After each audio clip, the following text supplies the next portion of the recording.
ocular pontina paramediana, el fascículo longitudinal medial, el núcleo del sexto paratransial. Estas tres intervienen en la mirada conjugada. Cuando hay una lesión en el fascículo longitudinal medial, se produce lo que es la oftalmoplegia internuclear.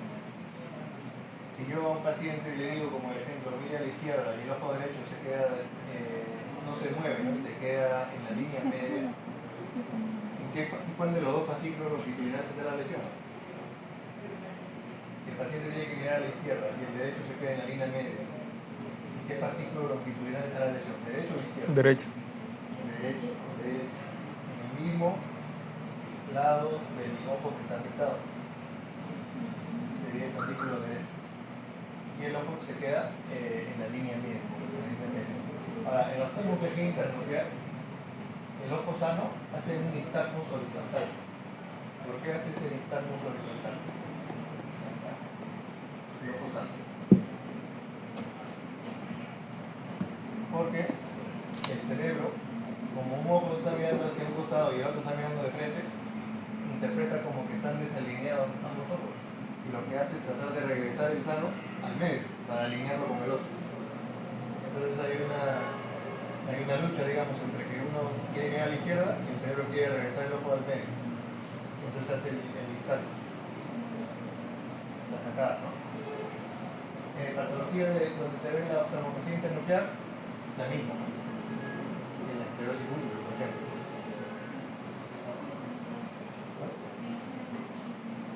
Bien. Y algo más, ahí nada más, ¿verdad? El último grupo, por favor, glaucoma.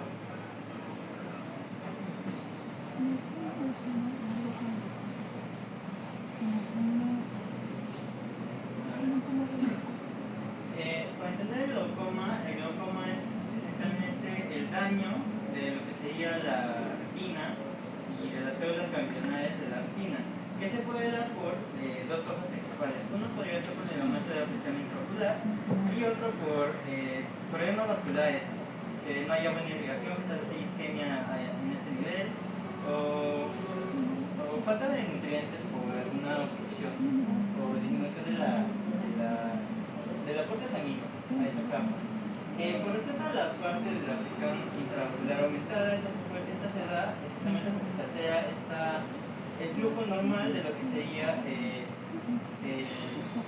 se llama el líquido? Humor acuoso. Humor vítreo. Humor acuoso. Porque el humor acuoso está nuevamente producido y drenado de forma continua para evitar justamente este problema. Y es producido en lo que serían cuerpo ciliar, que es la parte anterior, por así decirlo, terminal de lo que sería el coroide. En esta parte se produce el humor acuoso que termina pasando a la cámara anterior, rodeando lo que es el iris. Y luego pasa por la malla trabecular y entra lo que es el conducto de Schlemm a nivel de lo que es la córnea, en el ángulo iliocorneal. En aquellos tipos de glaucoma, que son el de ángulo abierto y el de ángulo cerrado. El de ángulo abierto es cuando lo que se obstruye está en esta parte, ya sería el conducto de Schlemm o la malla trabecular, que puede ser por hipertensión de las venas de drenaje del conducto de Schlemm. Y el glaucoma de ángulo cerrado, que es cuando prácticamente se cierra todo, el ángulo está totalmente obstruido. Esta falta de drenaje, como va a seguir produciéndose el humor acuoso, va a haber un aumento de la presión intraocular, y este aumento de la presión intraocular, que va a ser mayor a 21 milímetros de mercurio, va a terminar presionando la lámina cribosa, que es parte del coroide. Entonces esta lámina cribosa, que es por donde salen los axones de las células ganglionares de la retina, va a estar como que más aplastada, más obstruida, lo cual va a evitar un flujo axoplásmico normal, lo cual va a terminar causando un daño en estas células, y por ende, como estos axones forman el nervio óptico, va a haber también un daño del nervio óptico, cuando esto se va a manifestar a partir de daños en lo que es la visión. Como tenemos, la más principal sería la visión de túnel, porque la lesión, al menos cuando es crónico, que es lo más común en un ángulo abierto, la pérdida de visión va de periferia hacia el centro, y entonces el paciente refiere que tiene una visión en túnel, que no ve mucho los bordes, pero sí ve como que un centellito. Y el comando D. Y creo que eso es. ¿Sí? Sí. Muy bien, un aplauso, por favor. Muy bien, entonces el glaucoma, para entender un poco el glaucoma, como han hecho los autores ahí, hay que entender un poco primero lo normal, cómo se produce el drenaje del humor acuoso a través de la malla trabecular en el ángulo iliocorneal, ¿no? Pasando de la cámara anterior a la cámara posterior, ¿no es cierto?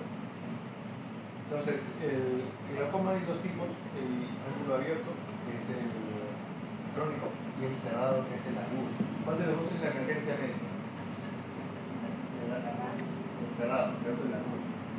Ahí hay que intervenir con una cirugía al paciente para evitar el daño irreversible en el nervio, en el disco, nervio, pero es el menos prevalente, ¿no? 10%, como han puesto bien ahí los doctores. Entonces, ¿qué factores de riesgo o qué causas me pueden provocar un glaucoma? Por ejemplo, en pacientes que son susceptibles por la misma anatomía de su ojo, de su globo ocular, la dilatación de la pupila, simplemente. Cuando entra en un ambiente de luz baja, por ejemplo, al dilatar la pupila, el mismo iris puede bloquear a la malla trabecular y causar que aumente, o que se bloquee, mejor dicho, el drenaje del humor acuoso, aumente la presión y hacer un glaucoma de ángulo abierto. Otra causa, por ejemplo, también fármacos, descongestionantes, anticolinérgicos, también pueden provocar un glaucoma. Síntomas de paciente con glaucoma: dolor en el ojo, cefalea, náuseas, tiene disminución de la agudeza visual, como bien ha referido el doctor, ¿no es cierto? Principalmente la periferia, tiene ve halos, ¿no? Halos alrededor de las luces también. Y si le hago examen físico, ¿qué encuentro? Por ejemplo, encuentro edema de la córnea, encuentro inyección de la conjuntiva, ¿no? Encuentro a la pupila, encuentro fija a la mitad, dilatado a la mitad, fija. ¿Y cómo puedo hacer el diagnóstico? Por ejemplo, con una tonometría o una conioscopía, ¿no? Del buen estándar. Muy bien, perfecto, doctor. Gracias.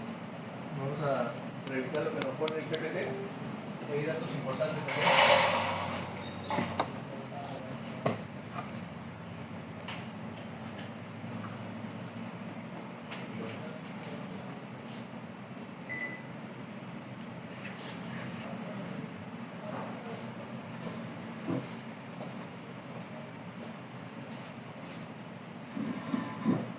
Por ejemplo, ¿no?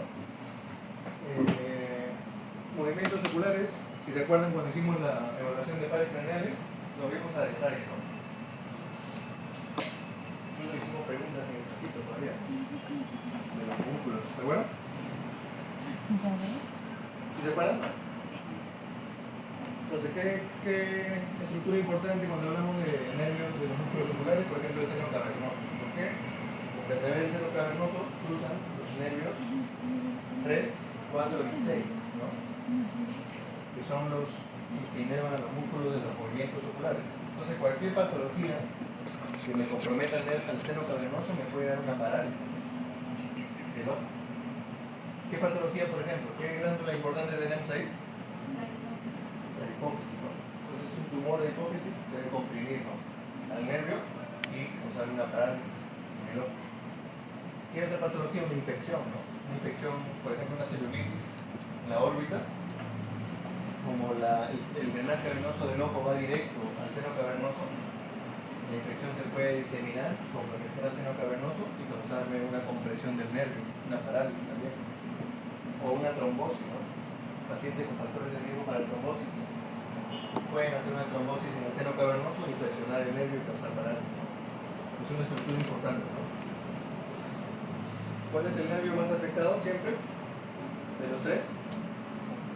Sexto, ¿no? El sexto porque es el más largo, es el más afectado. Entonces, cuando hablamos de el cristalino o el lente, ¿Qué función tiene el lente? El cristalino lente, ¿qué función tiene? La función de refracción, ¿no? Sí significa concentrar el estímulo luminoso, la imagen, en un foco en la retina. Entonces el lente tiene irrigación, el cristalino tiene irrigación o no tiene irrigación. Es avascular, ¿no? No tiene irrigación directa, ¿no? Se nutre por difusión. Está cubierto de una cápsula de colágeno tipo 4, ¿no? Sus fibras hacen un metabolismo anaerobio. Y hay patologías que pueden dañar, ¿no?, el cristalino. Por ejemplo, cataratas por envejecimiento, o cataratas en síndrome congénito, en niños, ¿no? Infecciones congénitas también, cataratas. O la diabetes también puede dañar el cristalino, porque en el cristalino hay una enzima que se conoce como aldosa reductasa, que metaboliza la glucosa sorbitol. El sorbitol, cuando el paciente es diabético y tiene la glucosa elevada, hay bastante producción de sorbitol, y ese sorbitol tiene un efecto osmótico, es decir, jala agua, ¿no? Se produce un edema en el cristalino y daña el cristalino. ¿Qué más? Entonces, el cristalino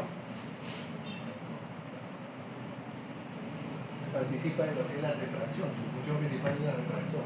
Hay algunas alteraciones de refracción. Por ejemplo, ¿qué alteraciones de refracción conocen ustedes? Que tenemos ahí. Una alteración muy común, la miopía, ¿no? La miopía. Otra, que también tienen ahí, hipermetropía, ¿no?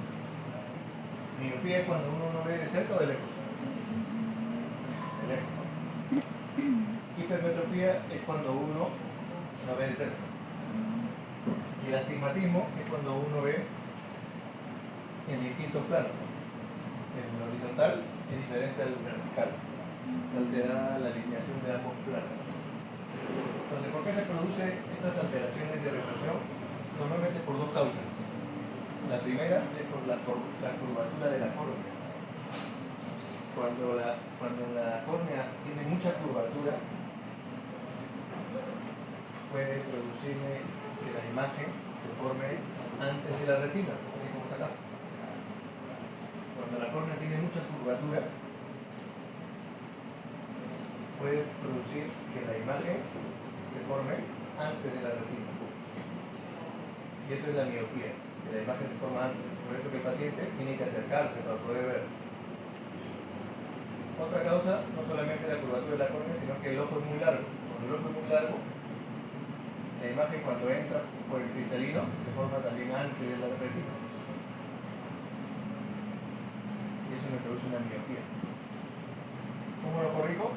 Con una lente negativa, ¿no? O cóncava. Así corrijo la miopía. Esta lente negativa o cóncava hace que los rayos de la imagen sean un poco más dispersos. Cuando llegan a la retina, llegan justo, mejor dicho, cuando entran, llegan justo a la retina. Y así ya yo puedo ver la imagen a una distancia normal. En la hipermetropía, la curvatura de la córnea es muy poca, o el ojo es muy angosto, muy corto. Entonces la imagen entra y va hasta después de la retina. Entonces el paciente tiene que alejarse para poder ver bien. ¿Cómo se corrige? Con una lente convexa. ¿Sí? Son errores de refracción nada más. Miopía, hipermetropía. ¿Ven?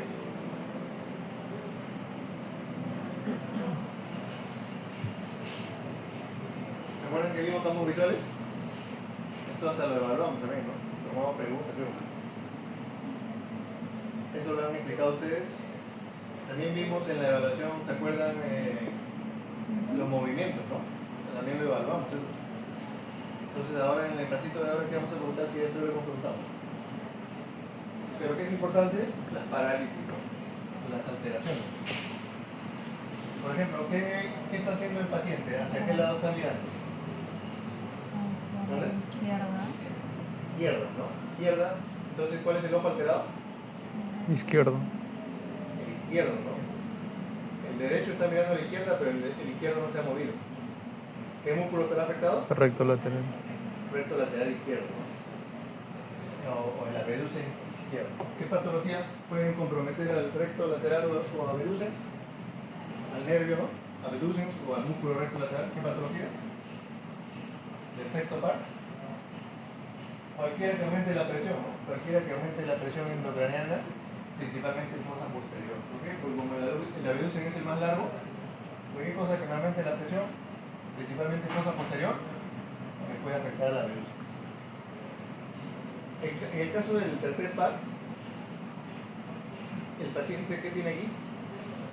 Tosis. Tosis, ¿no? Y ven que el ojo está desviado hacia abajo y hacia afuera, ¿no? Ese ojo desviado hacia abajo y hacia afuera es compromiso del tercer par. Hay varias causas, ¿no? Por ejemplo, ¿conocen alguna causa de parálisis del tercer par?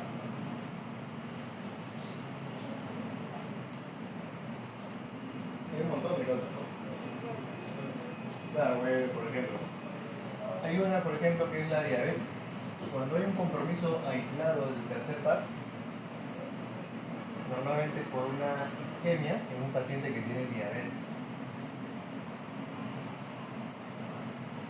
Otra, por ejemplo, es un aneurisma en la arteria comunicante posterior, que ya lo hemos comentado, me acuerdo antes.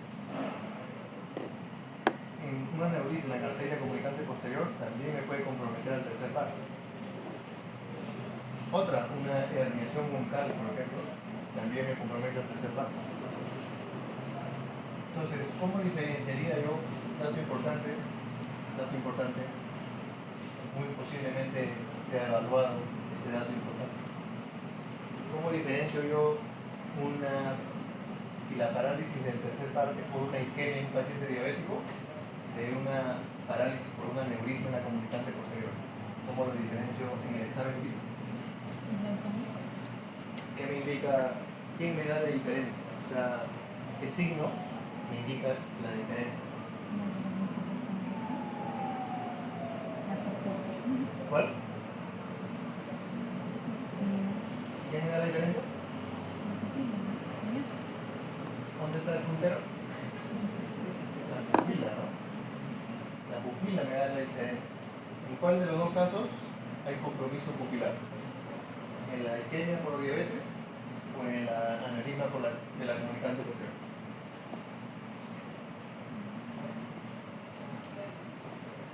Los agarré. ¿En cuál de los dos? ¿En la isquemia hay compromiso pupilar? No, en el aneurisma hay compromiso pupilar. ¿Por qué? Para eso necesitamos un gráfico, ¿no?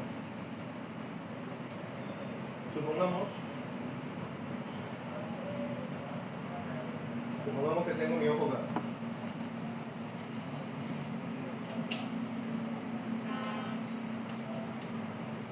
Supongamos que tengo mi ojo aquí. ¿Sí? Y el tronco está por acá.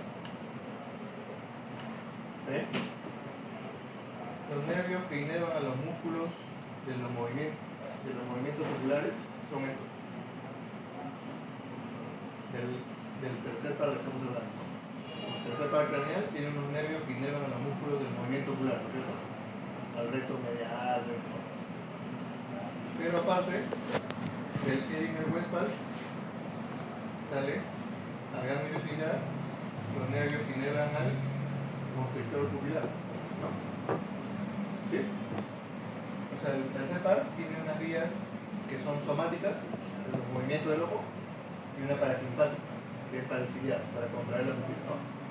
Eso va por el tercer par. ¿Está bien? Entonces, la isquemia en un paciente con diabetes lo que afecta principalmente es a los nervios de los músculos del movimiento del ojo. Al constrictor de la pupila no lo toca. Isquemia. Entonces el paciente tiene parálisis del tercero, pero la pupila está normal. En cambio, el aneurisma comprime a ambos. comprime tanto a los que inervan a los músculos del movimiento como a los que inervan el constrictor de la pupila, a la vía parasimpática, comprime los dos. Entonces un paciente que tiene un aneurisma en comunicante posterior, ¿cómo voy a encontrar el examen de su tercer par? ¿Cómo va a estar el ojo? ¿Hacia dónde va a estar? Abajo y fuera. ¿Y la pupila? Dilatada, ¿no es cierto? Dilatada. ¿Cómo va a estar un paciente diabético? ¿El ojo hacia dónde? Abajo, fuera, ¿no? ¿La pupila? Normal. La pupila va a ser normal. ¿Sí entendieron por qué? Si no entendieron, pregunten. ¿Entendieron? Por repito. ¿Sí entendieron? ¿No entendieron? La pregunta era, ¿no? ¿Cómo yo puedo diferenciar si la parálisis del tercer par es por una isquemia de la parálisis del tercer par por una aneurisma, por ejemplo? La respuesta está en la pupila, ¿no? Cuando es por isquemia, la isquemia compromete a los nervios que van a los músculos del movimiento ocular, pero no toca para nada la vía parasimpática, no toca para nada el constrictor de la pupila, no lo toca. Entonces el paciente tiene el ojo hacia abajo desviado, pero la pupila está normal, cuando es isquemia. Cuando es por aneurisma, la aneurisma comprime tanto a los nervios que van a los músculos del movimiento como al nervio que va por la vía parasimpática, los dos. Entonces el ojo va a estar desviado hacia abajo y hacia afuera y la pupila va a estar dilatada. ¿Ya? Y ya, eso es lo que vimos en el examen, ¿no? Cuando hicimos confrontación de campo visual, ¿te acuerdas? Entonces hubo, dígame cuando ven video. Y esto es lo que hemos explicado. Esto es lo que vamos a ver ahora, cómo evaluar el fondo de ojo. Pero antes de ver eso, vamos a resolver el casito. El casito no es de un paciente. Presten atención a este casito porque son medio raros. Es un hombre de 57 años, tiene pérdida visual parcial y alteración en la reacción pupilar. Hace 3 semanas tuvo un episodio de visión borrosa en el ojo derecho. Luego se mejoró, pero parcialmente. El ojo derecho quedó un poco afectado. Desde ahí dice que el paciente no ve bien con el ojo derecho.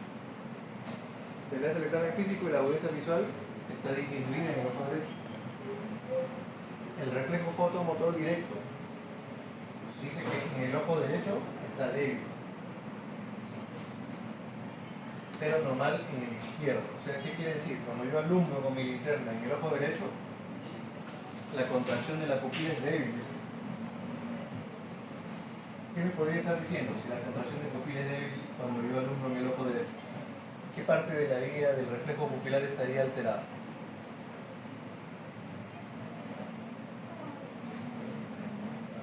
Ya, vamos a ver qué me graba. Me dice, ¿no? Cuando yo alumbro, ¿no? En el ojo derecho, o sea, aquí, dice que la pupila derecha se contrae de forma débil, no se contrae normalmente, sino de una forma débil.